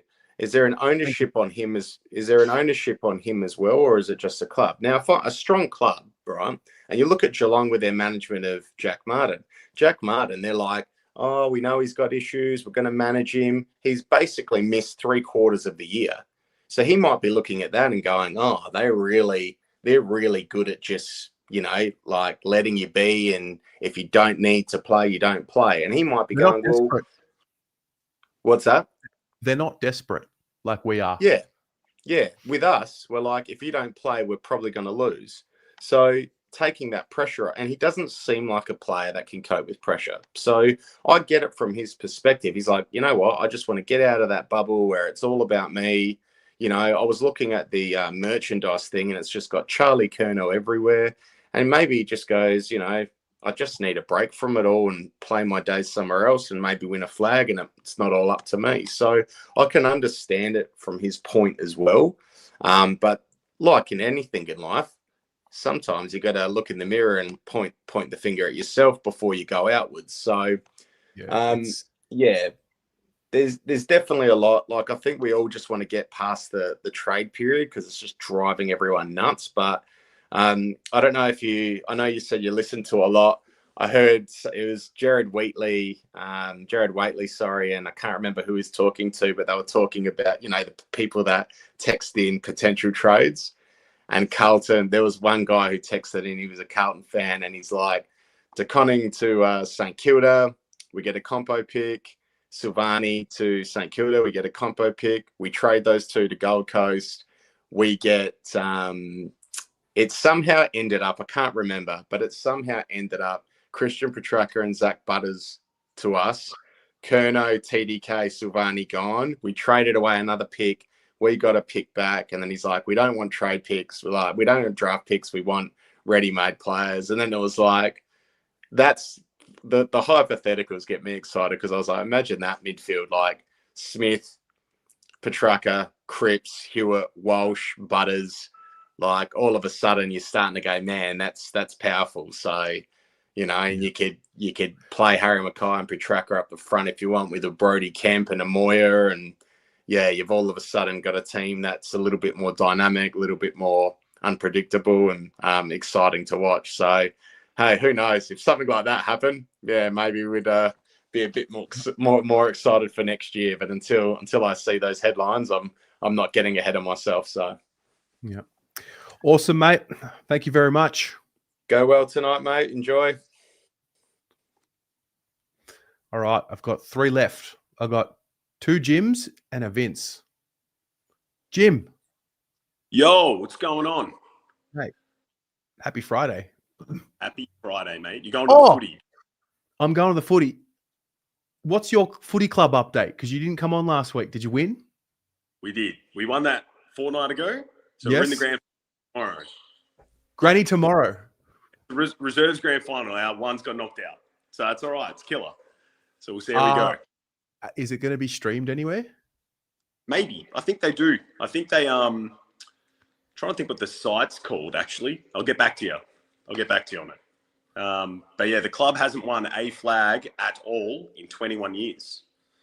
So, and yeah, it's been a while. So hopefully get it done, man. Pretty confident. Have you won a flag before? Ever? Nah. I've been dropped. I've been dropped in a prelim in an A grade season. I've been injured in 2 reserves prelims and missed. So Yeah. Okay. And the cool thing is, my best friend is playing as well, so it's pretty cool. So yeah, mate. Good luck. Good Thank luck you. from everyone here, mate. Appreciate it. So you're going tonight, is that right? I'm going at all the prelims, both of the prelims. Yeah. Who wins tonight? I think Geelong will win tonight. Yep. And I think I'm on the Lions. I love the wounded lion story. I think it's a real easy narrative to sell. Everyone's doubting them, and they are the premiers. They are. If the Lions get it done, that would be really good win with the outs. It'd be like character building, and then you'd think if they win, they go back to back. Yeah. I think the Hawks will get it done tonight.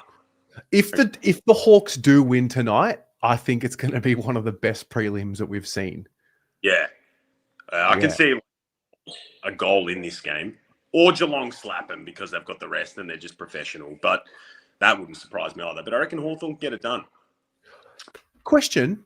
You know, this the chit chat over the last week or so, you know, Bailey Smith and put his finger up to the thing, and then Chris Scott lost his cool at the reporter. Like, is it just an anomaly, or is this signs of weakness appearing from the Cats?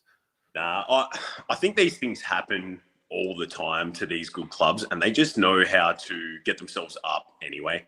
I think if it was they'd issue, it'd be like, fuck, they're rattled. Like an Adelaide Crows, for instance, it took one thing to undo their whole season.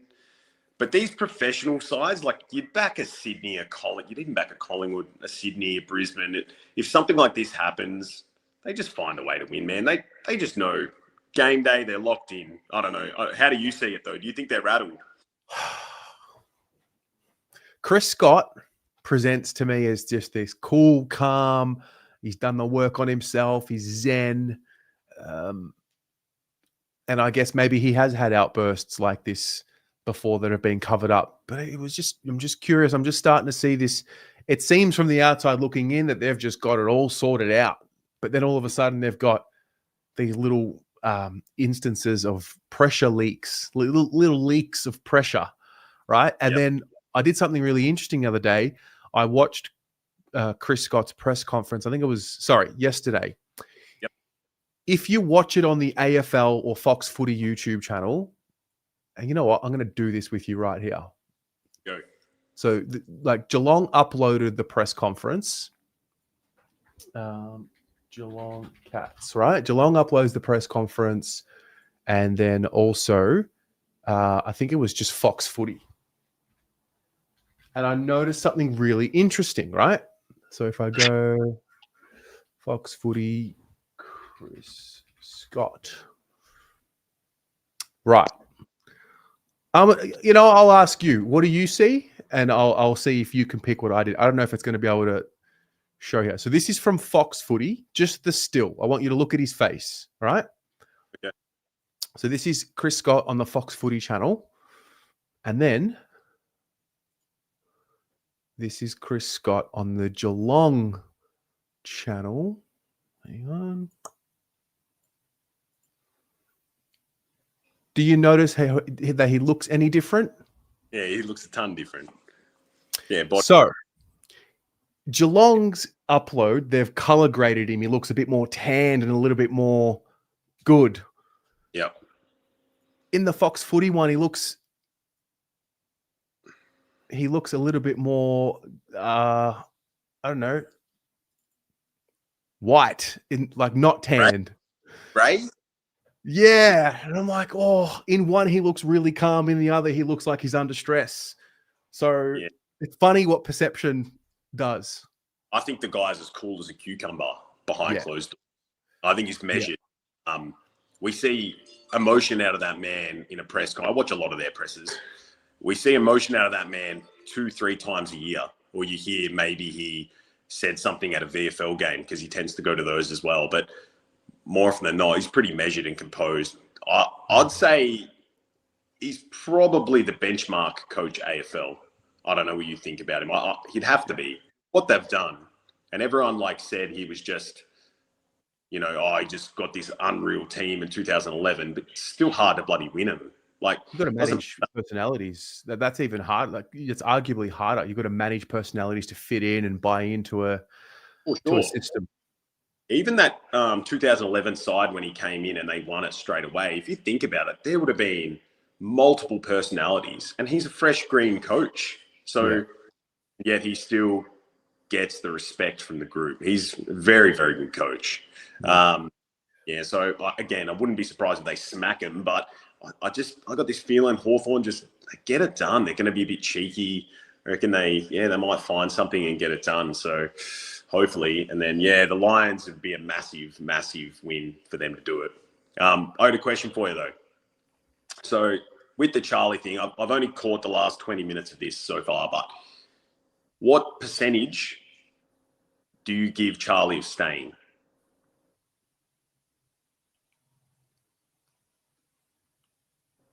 20. Yeah, right. You think he's Gonski. Okay. I think he's 50. I reckon there's merit there to the stories that are going around. I just can't see a team being able to get this deal done unless a third club is involved and we get a haul, which is a good thing for us. If we give him up for a mediocre trade and we're worse off, I don't think the club can handle the backlash from the fans after this season to lose a big chess piece like that. So where do you stand, Chesser? I actually spoke to West. I was with a couple of West Coast supporters last night, and they were very complimentary of Chesser. They loved him, and they said that Adam Simpson actually is part of the reason why he was a little disgruntled, because he didn't treat him right, didn't play him. He was big on playing the experienced guys, probably trying to save his job a little bit.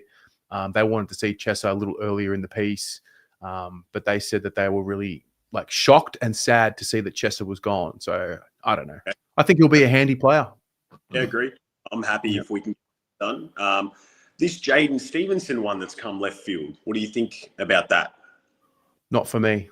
I agree. Not for me. He made it really clear when he said he did not like and enjoy the scrutiny of playing in the league, and you ain't coming to Carlton if you don't enjoy scrutiny. Can't cop it at North Melbourne. You can't survive the industry, unfortunately. And I think he could offer something to an AFL club if he goes back to Collingwood form, but we didn't see anything that at North Melbourne. Flanders? If Flanders is the 2024 Flanders and we play him 30% on the ball with 12 handball receives and we get him the ball, and that's the way we're going to play him, yes. Yep. Big What do yes. you give to get him?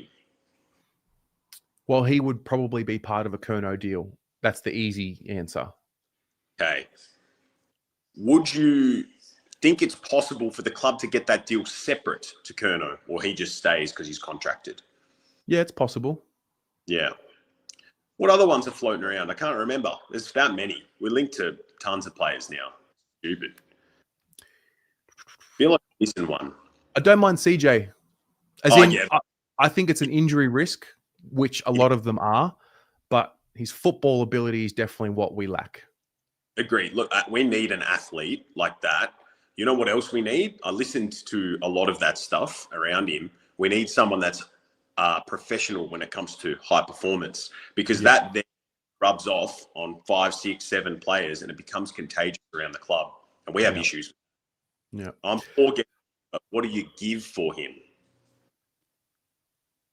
For who again? CJ. Oh, contracted player. Yeah. He's got a year or two. Yeah. 25. Future second, maybe. Second round pick, I think. Yeah. I feel like that Hawthorn say he's a required player and we have to go back to. That's probably going to happen, I reckon. Anyway, man, I'll let you go. Mate, good luck. Good luck tomorrow and the granny. Appreciate it, mate. Thank you. All right. See ya. All right. So we've got 7 minutes till 6 p.m. We've got 4 of you waiting in the waiting room. We got to be quick because at about 6, I've got to run the wheel. So Oh, okay. Yes, Jim. Yes. How are you, buddy? Good, mate. How are you? Yeah, good, thanks. Let me take you back a year now. Yeah. With TDK, knowing what we know now, would you have traded him and would we have got better picks? What do you think? It's a great question. Fuck. Would I have traded him if I knew he was going to go? I mean, I guess if you're the club, you got to back yourself in to change his mind. That's what you would want from the club, no? Yeah. But knowing what you know now? Yeah, of course. Knowing what I know now, the fucking president got his dick out, everything fell apart. Yeah, what of course. Knowing what I know now, of course, I would have done the deal. Yeah. Reason I'm asking is Sam Walsh now. We're in the same spot, aren't we? True. So what's the maximum you okay, the only difference is there's not a big the difference is there's more money to play with when it comes to Sam Walsh because Tom's not here. But would you like him tied up before the trade period ends? That's what I want. I want him committed. Absolutely. Yeah. So if I was the club, I'd be going up to Walshy and saying, time to sign up, buddy, before end of trade period. Yeah. Otherwise, we don't know what's going to happen with you.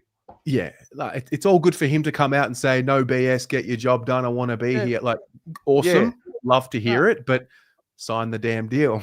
I want commitment, mate. But isn't that what the club should be doing now? I want you guys committed right now. Otherwise, we're going to have to look at letting you go and try to get the best deal we can for Carlton. True. I don't disagree. Stuff them now. Stuff every player. We can't be doing 1 foot in, 1 foot out because it just ruins the. Either you're here or you're not. That's it. Yeah. That's what I believe from now on. Especially, I'm talking about our top line players now. Mm-hmm. You know what I mean? Like, you know that they're a valuable asset to the club. So you have to use them to the best way for Carlton moving forward. Okay. So either you sign up or no, we'll try to get 2 first-round picks for you. So players. Knowing what you know now about contracts and long-term and they leave before the contract ends, what would you offer Walsh in terms of how many years? Me? I'd give him probably 6 years at about 1.2, 1.3. Knowing that long-term deals don't mean anything? Doesn't matter because now you've got the power over him, haven't you? Mm. Like Charlie now. We've got the power over Charlie. You want to go, Charlie? Not a problem. And I wouldn't be giving any. I'd want top liners coming back. Mm. If they give him for Flanders and what was the full forward's name? Walter. Who the fuck's Walter? 20, 30 games. Get fucked. No chance, mate. I want top line midfielders for this guy, mate. That's the only way he's going to go. Well, and if they let him go for anything less, they are complete morons, mate. Well, Walter's kind of like what Josh Kennedy was. Not the same, but similar. Josh Kennedy hadn't played many games. He was a young forward up and coming, and we traded him in the Judd deal. And what else did they get? They got a top, what was it, round? Early pick. 2 or 3? Pick maybe 2 pick or 3. 4. Yeah, something like that. They got Chris Maston. And they got a pick 19 as well. Mm. So they got 2 first rounders and a player that was picked 4. So that's a lot for Charlie, for Juddy as well. Yeah. So that was in essence 3 first round picks. Yeah. Yeah. What about Stephen May, mate? What do you think about that? It's funny, right? Because I like the idea of someone that can come in and bloody just like call a spade and have a bit of edge about him. But I think I just know too much. Not for me. Okay. Not for me. Not for me. Not for you? I don't know. But again, the idea of someone coming in and saying, "Hang on a minute, you guys are all fucking shit." Like I don't disagree. You know, like someone that can come and. I think it'd be good. to stabilise the back line. Bit of edge, bit of experience, to help out Wiedering for a couple of years at least till the young kids grow into their position. Yeah. We need something like that. I mean, it doesn't have to be him, but we need a senior player in that back line. Yeah. To help out Wieders. Yeah, and the other one that is a free agent right now that I think is a ripper player, Zach Bailey. Oh, yeah. Why we should be right into him. Yeah. He's a free agent, for God's sakes. No, I hear Essendon's going after him. Why the hell aren't we? There's another one I'd give 6-7 years. What is he, 25 years old? Perfect age. Yeah, Zach Bailey. Pretty sure he's a free agent. He's 25. Yeah. Yeah, 25. He's actually going to be 26 in 4 days from today. So there you go. So we've lost TDK, JSOS. There's a couple of $1 million there. If you do lose Curnow, there's another $1 million gone. So you're going to have to pay that $3 million out of the salary cap anyway. Mm. You know what I mean? So yeah, there's a bit of money there to play with. We'll see. You know what I mean? I've got to get going. I hate to cut you short. All right, mate. Yasu, mate. Take care. All the best. All right. See ya. Yasu, mate. Bye. All right. Quick one here. Serge. Hello, mate. Hey, how are you? I'm good. Sorry to cut you short. I'm a bit cut for time. How are you? No. What's happening? No, I'll just I'm excited. You're going to the footy tonight, and prelims are always good, even if we're not going to be in them. But no, I was thinking, I'm listening to everyone talk and everything, and I thought about that interview with Lord and Ashton Moyer, and I don't know, I'm just getting excited. I think these young kids, they look hungry. They got some game time this year, and they're going to watch these prelims like we are. They're going to watch these great teams go head to head, and you can just see it. You can hear it when they're talking that they want to be there. Forget about all these other things that are happening. All the older players and your Wiederings and all that they're hoping. These guys, I reckon they believe it, and I believe it. I hope so. The key thing is we've got serious games into them this year, which has been the underrated part of the story. Yeah, that for me was, our biggest thing at the start of the year. I've said it a few times here. Is we begged and asked for depth. We have depth, a little bit more depth now. Young guys that have games in them. I won't keep you, but I just wanted. I just was thinking of that. I'm watching this, thinking of them, and going, mate. Next year, these guys are going to be just looking for blood, and I'm so here for it. Yeah, it's very exciting. Mate, let's do this again maybe next week. I'll see ya. Hey, enjoy the footy. Thank you. Go Blues. Thanks, mate. Go Blues. See ya. All right. I hate to cut it short, but I do have to get going, and I do need to give away a best and fairest ticket. All right. I'm about to last chance. If anybody wants to get an entry, Daniel, I saw you just got one in time, like 30 seconds more. If anybody wants to get an entry, I'm about to spin the wheel. It's been a while. I'm going to spin the wheel, call someone, and one of you is coming with me to the Carlton Best and Fairest. It's going to be great. It's going to be awesome. Full 3-course meal, drinks provided, lots of fun. So, again, members, thank you very much for being members of Blue Abroad. Firstly, you have all received an entry, and there are also some of you who have purchased your own individual tickets. So, with that being said, I am about to, first of all, I'm going to disable the link. Deactivate. Done. All right. Entries are in. Entries are in. Spit on that thing. All right. Let me unpin this comment. Okay. Let me make sure I haven't missed anyone. Daniel, you were the last one. Gotcha.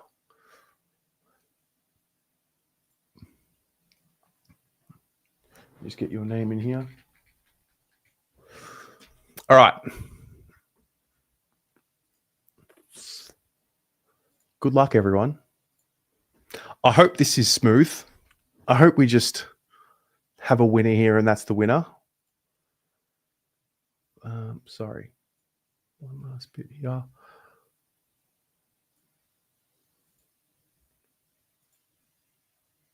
Okay. Done. Okay. Let's see what happens here. It's time to spin the wheel. That hawk to and spit on that thing. You get me? All right. Let's find out which one of you is coming with me to the best and fairest.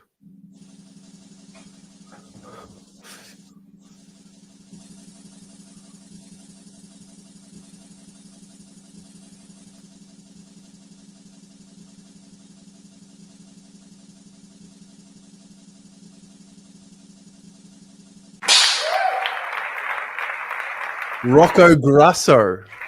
Wow. All right. Let's see. Let's see what's happened here. Rocco, are you in the chat? I know Rocco Morrow's in the chat. I don't know if Mr. Grasso is in the chat. Let's see what happens here. Oh.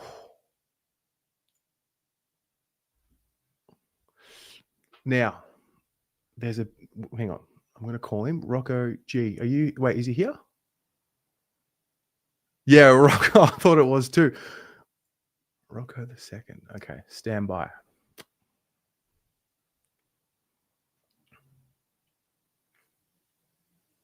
He's also from WA, which throws a spanner in the works.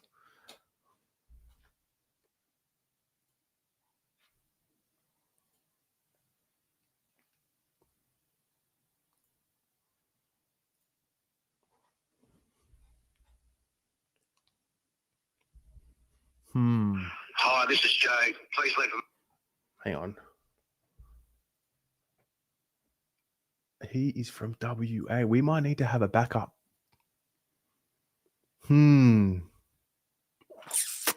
Yeah, Brody, members are in the draw. I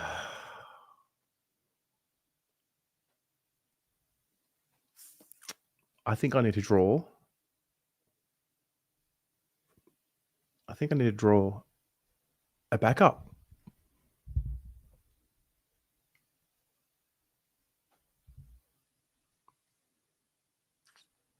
Okay.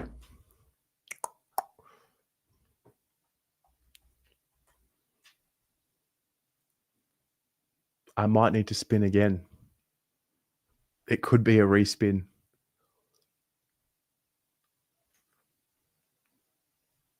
That was Jen. All right, hang on. Mr. Grasso.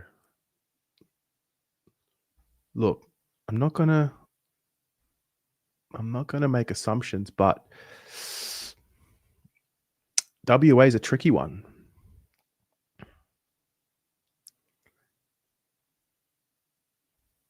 And the phone number's not working.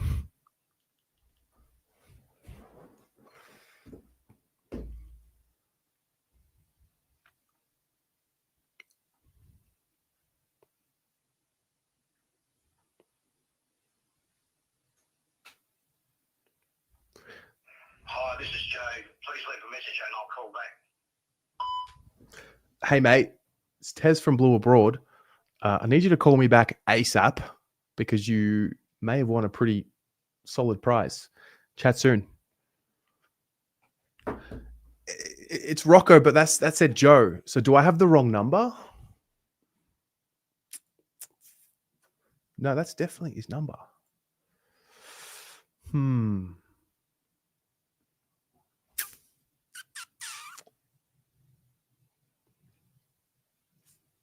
I'm going to respin. I have to respin.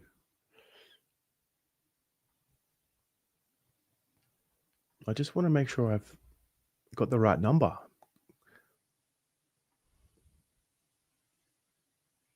Yeah, it's the right number. I'm telling you.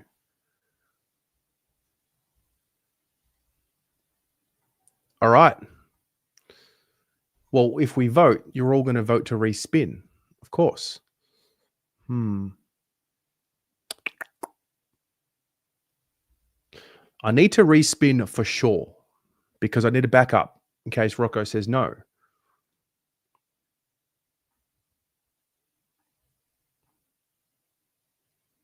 Yeah, I know. Gotta go. All right, we're respinning. We have to. Like, we don't have a choice. Don't have a choice. We have to respin.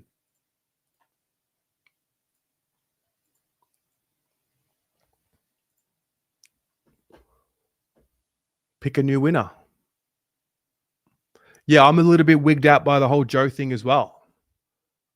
All right. Good luck.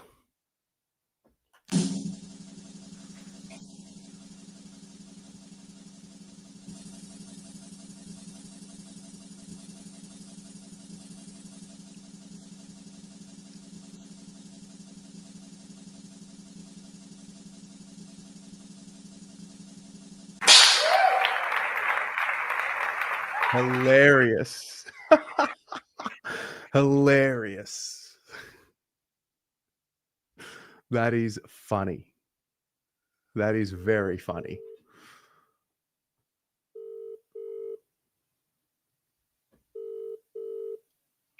Hey, bro. Hey, bro. How you doing? Good, mate. How's things?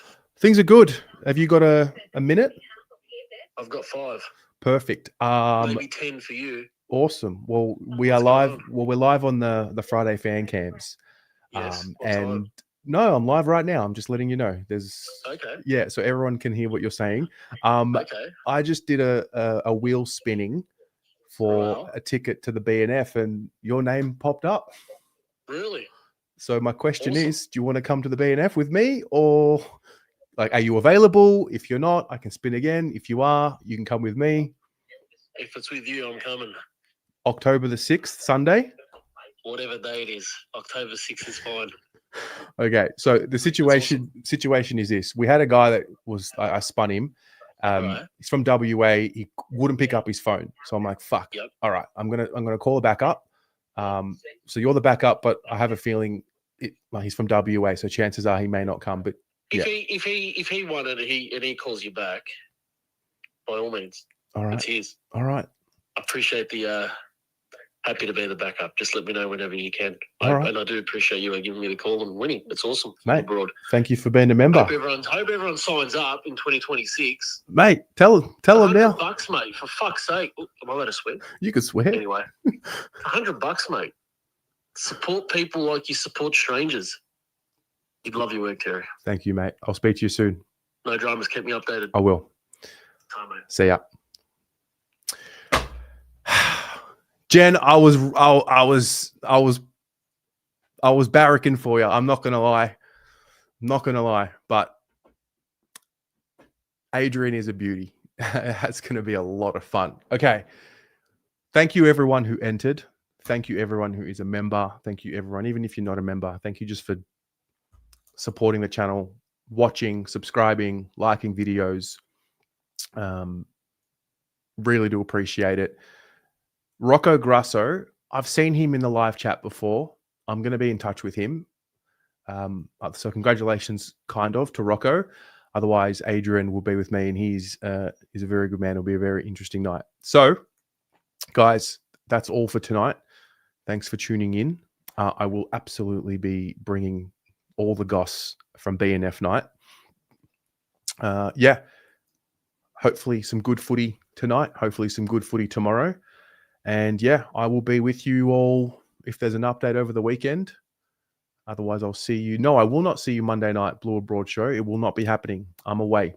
I'm in Sydney. So, all right. Take care. Go Blues.